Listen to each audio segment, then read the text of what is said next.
സംസ്ഥാന മുഖ്യ തെരഞ്ഞെടുപ്പ് ഓഫീസർ വിളിച്ചു ചേർത്ത യോഗത്തിൽ തീവ്ര വോട്ടർ പട്ടിക പരിഷ്കരണത്തെ എതിർത്ത് രാഷ്ട്രീയ പാർട്ടികൾ ബിജെപി ഒഴികെയുള്ള രാഷ്ട്രീയ പാർട്ടി പ്രതിനിധികൾ രൂക്ഷമായ വിമർശനം യോഗത്തിൽ ഉന്നയിച്ചു.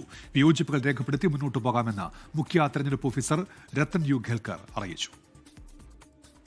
സിപിഐഎം, സിപിഐ, കോൺഗ്രസ്, ബിജെപി ഉൾപ്പെടെ 11 രാഷ്ട്രീയ പാർട്ടി പ്രതിനിധികളാണ് സംസ്ഥാന മുഖ്യ തെരഞ്ഞെടുപ്പ് ഓഫീസർ വിളിച്ച യോഗത്തിൽ പങ്കെടുത്തത്. സിപിഐഎം പ്രതിനിധി എം ബി ജയരാജൻ വോട്ടർ പട്ടിക പരിഷ്കരണത്തെ രൂക്ഷമായി വിമർശിച്ചു. ഈ മാസം 29-ന് നിയമസഭയിൽ SIR-നെതിരെ പ്രമേയം കൊണ്ടുവരുമെന്നും എം ബി ജയരാജൻ പറഞ്ഞു. സിപിഐഎമ്മിന് വേണ്ടി പറയാനുള്ളത് ഈ SIR ഒരു പുനഃപരിശോധനക്ക് ഇലക്ഷൻ കമ്മീഷൻ തയ്യാറാകണമെന്ന് അവരോട് അഭ്യർത്ഥിക്കാനാണ്.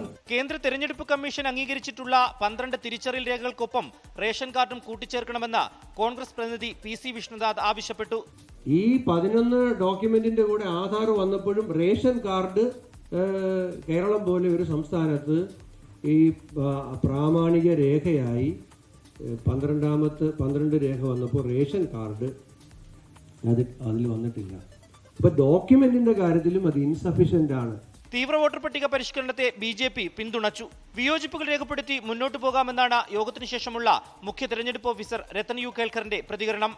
24 തിരുവനന്തപുരം.